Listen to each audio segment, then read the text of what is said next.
වන්‍ය ආරක්ෂක සේනා බෝලස්ථානයට සහ වවුනියාව ගුවන් හමුදා කඳවුරට පාර දීමට LTT ත්‍රස්තවාදීන් දරු උත්සාහය සාර්ථකව ව්‍යර්ථ කිරීමට ආරක්ෂක හමුදාවන්ට හැකි වූ බව හමුදා ප්‍රකාශක බ්‍රිගේඩියර් උදේ නානායක්කාර මහතා කියා සිටී.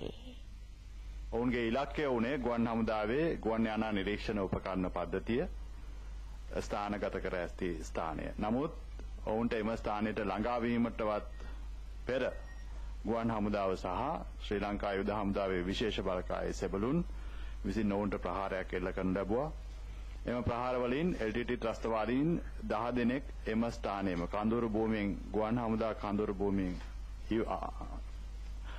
පිටත දිමිය ගියා. ඔවුන්ගේ මල සිරුරු සොයා ගන්න ලැබුවා. කාන්තා සමාජිකාවන් 5 දෙනෙකුගේ මල සිරුරුත් ඒ අතර තියෙනවා.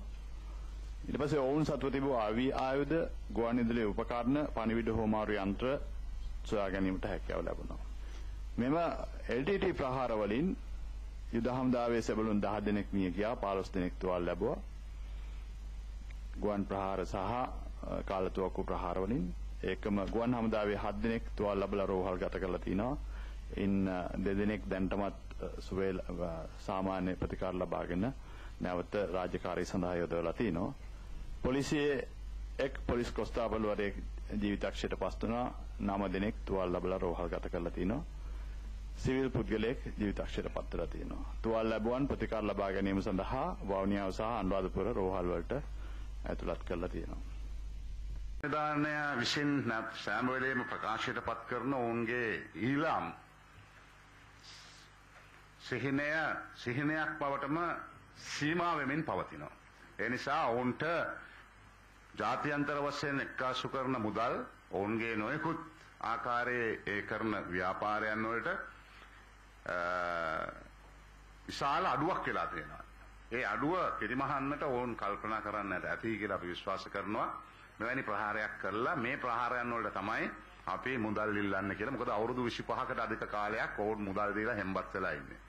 බොහෝ දුරට විශේෂයෙන්ම දැන් ලන්ඩන් වල එහෙම සිටින ත්‍රිකුඩ ජනතාව මේකට මුදල් දායකත්වය ලබා දීපු අය දැන් ප්‍රශ්න කරන තැනට ඇවිල්ලා තියෙනවා. අපි මෙතෙක්කල් ජීවිත කාලයකටම අපි හම්බ කරපු දේෙන් මුදල් ලබා දීලා තියෙනවා.